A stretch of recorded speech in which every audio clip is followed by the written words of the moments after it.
Hola, soy María Ángeles Navarro, pedagoga, y colaboro como formadora con FAMPA Valencia y la Confederación Gonzalo Anaya. Como estamos viviendo una situación excepcional, no solo porque estamos confinados en nuestras casas, sino también porque estamos sometidos al estrés y al dolor de la pérdida o la preocupación por familiares, amigos y conocidos, la Confederación y la Federación de FAMPA Valencia nos han lanzado un reto a los formadores, y es acercar la formación a nuestras casas de tal manera que nos sintamos más cerca que nunca unos de otros. Así pues, hemos pensado en dejar algunos consejos y algunas ideas que os sirvan o os puedan ayudar. En concreto, yo os voy a hablar del cole en casa y creo que en este momento tiene más sentido que nunca nuestro curso de técnicas y motivación para el estudio desde casa. Pues comenzamos nuestras pequeñas ideas para poder ayudar al trabajo y al cole en casa. Quisiera comenzar dando algunas ideas clave de las que considero que debemos partir. La primera es que tenemos que tener claro que estamos en una situación completamente excepcional, que no podemos llevar el ritmo que llevaríamos si estuviéramos en clase. Bien, es verdad que estamos por necesidad ocupando aquel espacio que hasta ahora tenían sus docentes y que ellos trabajaban en tiempo escolar. Pero, aunque estemos ocupando ese espacio, nosotros tenemos que tener claro que no somos sus docentes. Por tanto, hemos de crear nuestras propias reglas, estrategias y formas de trabajar. Así pues, yo te daría un consejo. Primera, ten claro que no podemos seguir el mismo ritmo, tampoco pasa nada y busca tu propia forma de trabajar. ¿Cómo afronto la tarea?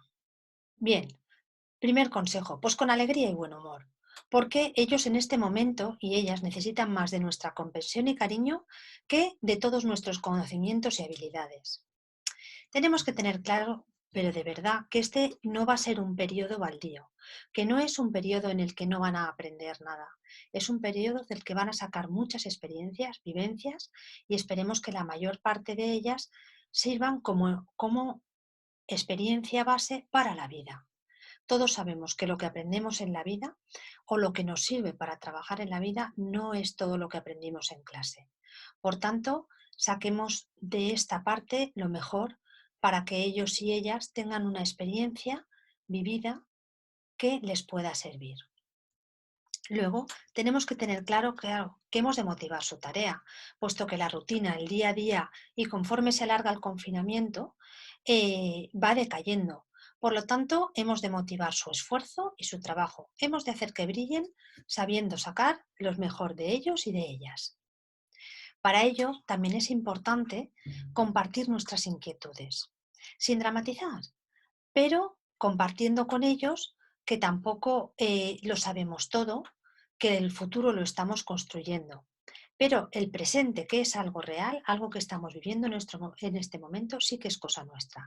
Y por tanto, podemos hacer que sea lo mejor posible. ¿Y como motivo en esta situación? Bien, allí en el fondo de nuestras propias motivaciones tenemos claro que día a día hemos de sacar algo por el que nos levantamos cada día, ¿no? Algún motivo, algo especial. Bien, pues ese algo es el que debemos de conseguir que ellos saquen también.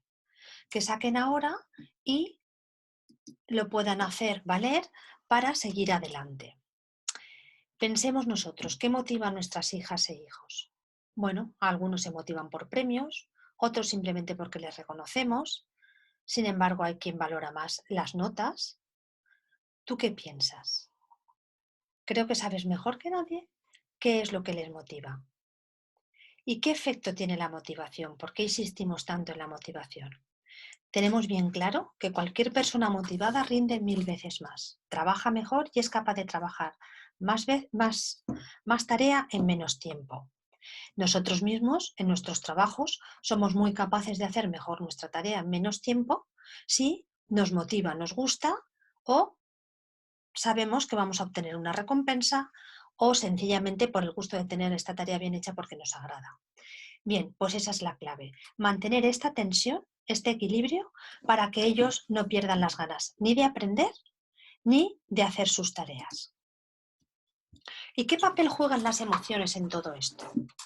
Bien, todos tenemos claro que nuestro estado mental, físico y personal hace que configure un papel muy importante a la hora de esa motivación para el aprendizaje y esa motivación para el estudio y esa motivación para el día a día, ¿vale? Es tan importante esas emociones que nuestra felicidad dependen de ella. Es más, contribuyen al desarrollo de nuestra personalidad.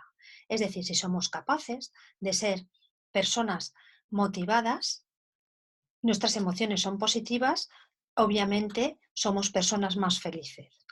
Pero además es importante que tengamos claro que funciones como la atención, el aprendizaje, la memoria, los juicios que elaboramos de las situaciones, de las personas, están condicionados por nuestro estado de ánimo.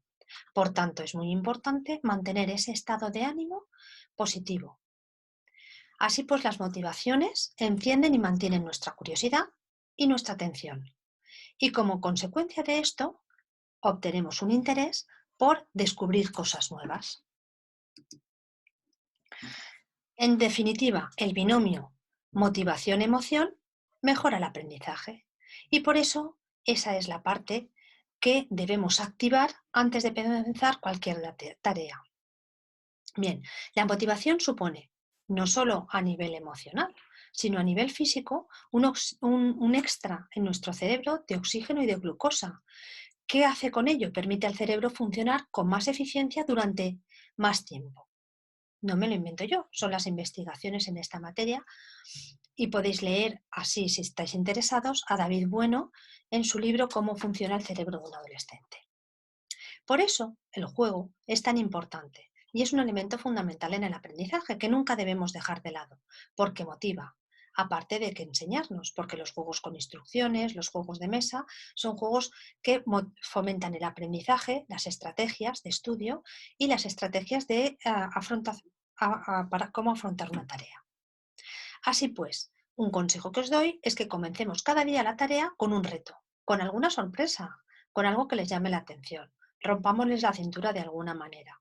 Obviamente, si nuestra actitud es la del cansancio, pues esa actitud sin quererla la transmitimos muchas veces. O la de tenemos que comenzar la tarea. Es preferible que la comiences con motivación y con ganas, que esperemos un poco a otro momento o lo organicemos de otra manera, pero siempre que empecemos con esa chispa que necesitan para activar sus ganas de aprender. Así pues, veamos un poquito antes de continuar qué actitudes y actividades nos pueden motivar. Bien, hay muchas, pero yo os he seleccionado algunas de ellas. ¿Cuáles son estas?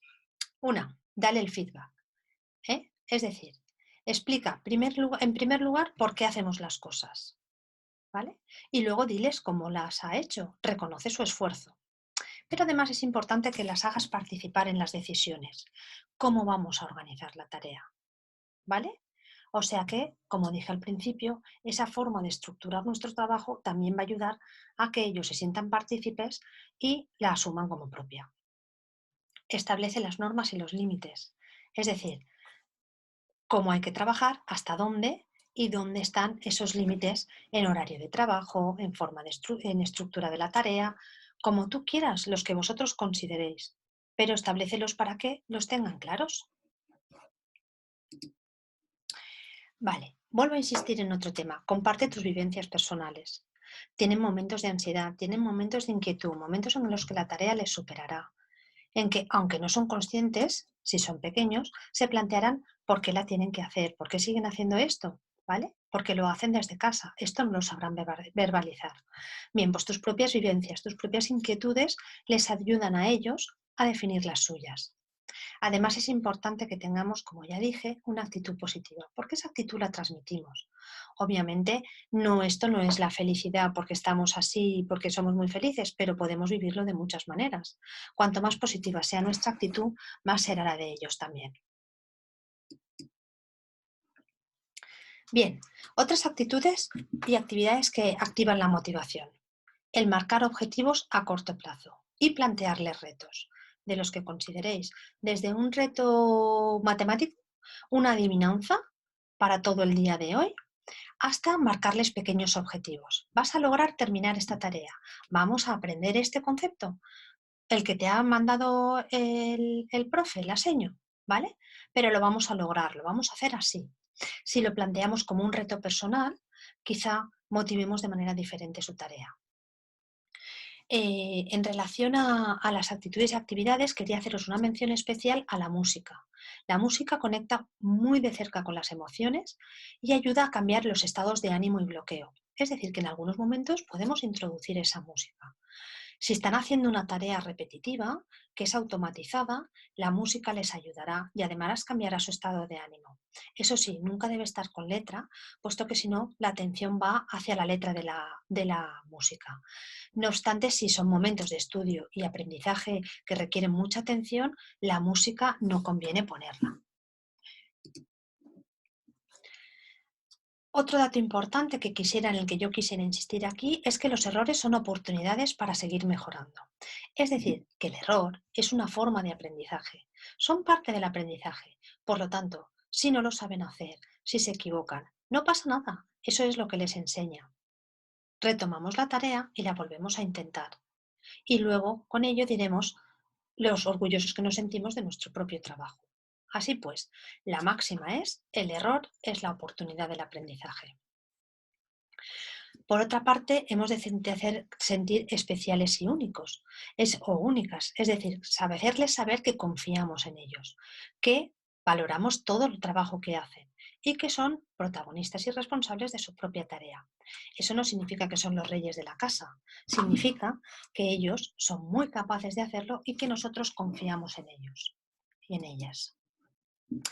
Será importante para ello tener un buen clima afectivo. Mirad, esta es la parte más importante, porque conforme avanzan los días también avanzan las tensiones, el cansancio por parte de todos, pues el de ellas y ellos también. Bien, en la medida que mantengamos ese buen clima afectivo, que haya los menos roces posibles, las mayores situaciones de alegría, va a ser más importante para su aprendizaje, como dije al principio, por la necesidad de emociones y actitudes positivas, que todos los esfuerzos titánicos que hagamos porque saquen la tarea adelante. Bueno, vamos al punto clave. Pues, ¿cómo organizamos la tarea? Es probable que algunos profes nos la hayan dado ya organizada, otros nos la dan semanal, nos vamos a encontrar circunstancias diversas. ¿Qué es lo más importante? Que hagamos un horario. ¿Este horario cuándo lo podemos hacer? Pues lo podemos hacer por la noche o lo podemos hacer por la mañana. Todo eso dependerá de nuestro ritmo de trabajo y de nuestras tareas también y de la organización y estructura familiar. A decisión vuestra. Lo importante es que sea un momento en el que hagamos con ellas y con ellos una lista de tareas o de organización del día, que la tengan clara y que sepan lo que tienen que hacer. Podemos hacer un checklist para que lo puedan ir punteando o simplemente por tramos de horas, mañanas, tardes, poniendo tareas, lo que consideréis, lo que veáis más oportuno. Pero lo más importante es que tengan claro qué es lo que tienen que hacer y cómo lo tienen que hacer y en qué orden. Bien, tenemos también hijos y hijas mayores en los que quizá este horario no puede ser tan desmenuzado, pero es importante que les marquéis un horario porque en ese horario se deben incluir también las tareas y responsabilidades que ellos tienen que hacer, como puede ser: tengo que hacer mi cama, tengo que colaborar antes de comer en sacar o poner el lavavajillas, en poner alguna lavadora, las tareas que hayáis decidido entre todos. ¿Para qué? Para que su día esté claro y para que tengan una sensación de seguridad y de saber qué tienen que hacer en cada momento. Bien, la idea es ir logrando cada vez una mayor autonomía en las tareas. Podemos trabajar, ya he dicho que por tareas, cada tarea la podemos trabajar por tiempos o por objetivos, dependiendo lo que sea más fácil para definir o para que lo tengan claro. Es importante poner un reloj, aunque no lo sepan leer, pero les dará ir poco a poco la noción del tiempo, de cuánto esfuerzo y tiempo dedican a una tarea y cómo va pasando el día. Es muy importante también, como dije al principio, que ellos tengan claro y ellas tengan claro qué incluye cada tarea. Es decir, si tengo que hacer matemáticas, ¿qué tengo que hacer de matemáticas? Si tengo que sacar la secadora, ¿qué tengo que hacer luego con la ropa? ¿Qué incluye esa tarea? ¿Sacar la secadora? ¿Llevarla? ¿Doblarla?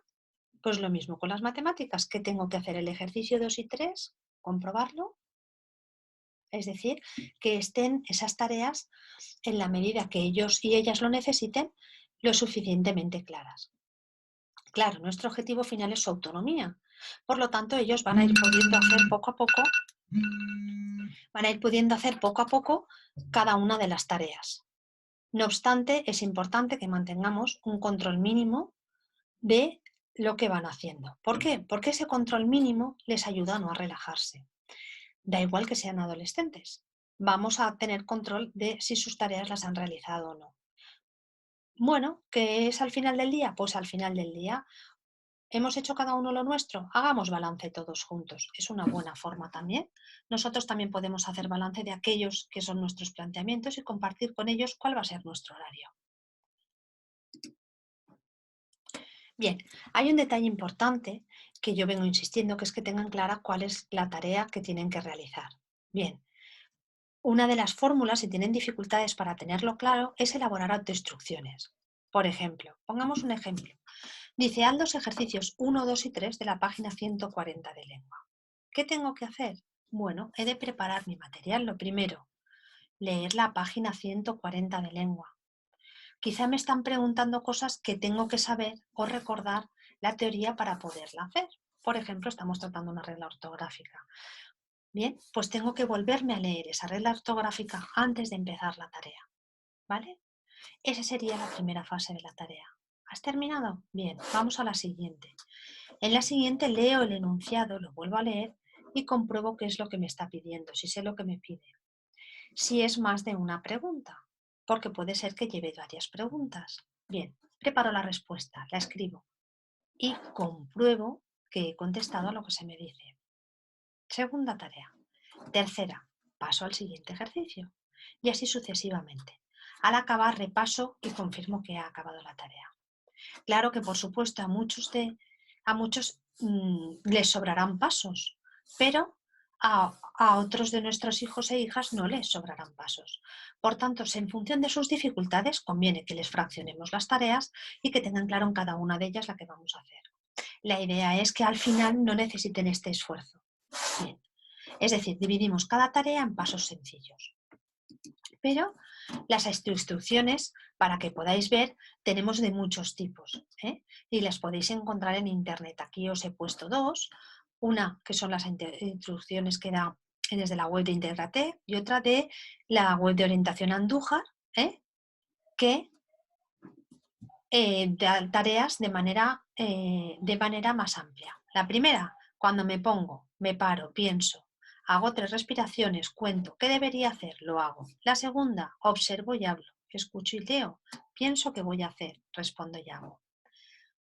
Estas instrucciones o autoinstrucciones son importantes en cualquier etapa si tienen dificultades para planificar sus pasos en el trabajo, ¿vale? ¿Qué tipo de instrucciones puedo elaborar? Bien, una de ellas puede ser la que hemos visto, desmenuzo la tarea en fases. Otra puede ser simplemente instrucciones en las que me autopregunto, ¿qué he de hacer? Entiendo lo que me piden, ¿qué datos necesito para hacerlo? Otra instrucción puede ser para comprobar, ¿he seguido los pasos? ¿Es correcto el resultado que he obtenido? Y vuelvo a leer lo que he escrito. Otras instrucciones pueden ser para motivarnos, me está quedando bien. He corregido el error y he averiguado dónde lo tenía. Bien por mí. Lo he hecho sin ayuda. Bien. No me he levantado hasta que he terminado mi tarea. Es decir, ¿cuáles son, a modo de conclusión, nuestras herramientas? La herramienta fundamental, como hemos visto, es la planificación. Y para ello necesito mi agenda para organizar y comunicar, un horario claro y un calendario. Bien, ¿por qué el calendario? Porque el calendario también me ayuda a tener una noción del paso del tiempo. Esto en el caso de nuestros hijos e hijas más pequeños, pero en el caso de los adolescentes y de los alumnos y alumnas que están en la etapa de la ESO o superior, o bachillerato les ayuda a tener claro cuál es su planificación y el fin de sus tareas. ¿Para qué? Para poder planificar y programar la cantidad de trabajo. Pensad que ahora no tienen a sus docentes todo momento para ir comprobando cómo lo tienen que planificar. Y sin embargo tienen que seguirse planificando estudio y trabajo, entrega de trabajos, lectura de libros. Si tienen un calendario delante y hacen ese horario y esa planificación del trabajo con el calendario, llegarán a tiempo para organizar repasos o entregar trabajos. Si lo vemos esta parte por etapas, y en qué diría yo que debemos insistir en el cole en casa, cuál es nuestra parte fundamental, pues diríamos que en el área de infantil, o en la etapa de infantil, perdón, la parte más importante que debemos mantener son las rutinas. Es decir, que no deben perder sus rutinas de trabajo, sus rutinas en su horario. Por lo tanto, lo que debemos es planificarle en la medida de lo posible el día. Pero tan importante es que trabajemos aquellas tareas que nos hayan mandado, si es que nos las han mandado, como utilicemos el juego simbólico, la lectura guiada de cuentos, canciones y poemas para practicar la memoria, hacer manualidades, seguir los pasos en un dibujo. Estas son las partes que más le van a ayudar. Si nos hablamos de la etapa de primaria, la he dividido en 3 etapas concretas. Entre primero y segundo de primaria, la parte más importante que debemos mantener es que se consoliden los aprendizajes básicos. ¿Cómo los consolidamos? Por repetición, lecturas conjuntas, pequeñas comprensiones lectoras. ¿Te ha gustado el cuento? ¿Qué parte te ha gustado más? ¿Qué has escuchado? El uso del razonamiento lógico, mediante pequeños retos matemáticos, las manualidades, los juegos, el cálculo básico, pero todo de manera lúdica y simplemente que nos sirvan para seguir controlando y que no pierdan aquello que han aprendido, es decir, aquello que necesitan luego para seguir adelante durante el curso que viene. En tercero y cuarto, que ya han comenzado en la organización de los conceptos, esquemas y mapas conceptuales, o en la pequeña experimentación para las ciencias naturales, podemos utilizar estos contenidos y estas tareas como momentos para hacer también nosotros pequeños laboratorios en casa, utilizar la imaginación a base de dibujos para manipular los conceptos, ver vídeos conjuntamente. Simplemente es aquello que les siga ayudando a organizar y mantener los conceptos básicos también. Bien, en quinto y sexto de primaria, que ya han comenzado con la exposición de contenidos por escrito o de manera verbal, con la organización y planificación de tareas, sí que podemos ser ya un poco más persistentes en que se organicen ya su trabajo, que hagan pequeños trabajos si es que se les están pidiendo, y si no, nosotros tener la posibilidad de pedirles que hagan pequeñas redacciones, que expresen verbalmente qué hemos hecho en el día de hoy, que lleven un diario, aquello que os hayan mandado los profesores y profesoras. Pero la parte más importante que no deben perder es esa capacidad de ir expresando de manera correcta aquello que han aprendido, aquello que piensan, tanto verbal como de manera escrita. Y esto lo podemos hacer con otro tipo de actividades que no sean necesariamente las tareas escolares. En el área de secundaria, ya el estudio es más intenso, no deben dejarlo porque necesitan seguir memorizando. La exposición de contenidos orales y escritos se hace de una manera más planificada, por lo tanto podéis motivarlos a que aquellos contenidos que hayan trabajado o que les estén trabajando se los hagan en esquemas y resúmenes, en su propia libreta, que se organicen y planifiquen las tareas en el sentido que os he dicho antes, es decir, que cojan un horario, si tienen que entregar un libro ellos mismos sean quienes, cuántas hojas tengo que leer cada día, ¿vale? Que elaboren en la elaboración de trabajos, que se planifiquen también los tiempos y que se organicen en la preparación de exámenes fundamental los repasos si es que luego los van a examinar. Como dijimos al principio, este seguimiento muy probablemente a lo mejor no tenemos que hacerlo específicamente, pero no os olvidéis que siempre un pequeño control sobre cómo lo estás haciendo, estás teniendo dificultades, también les motiva para seguir adelante en su trabajo. Bueno, pues estas son las ideas que yo os quería transmitir. Si tenéis consultas o queréis ampliar la información, nos podéis escribir con vuestras inquietudes a formación@fampa-valencia.org. Y si te ha gustado, danos un like y ya nos puedes seguir en nuestra web en www.fampa-valencia.org/formación. Adiós.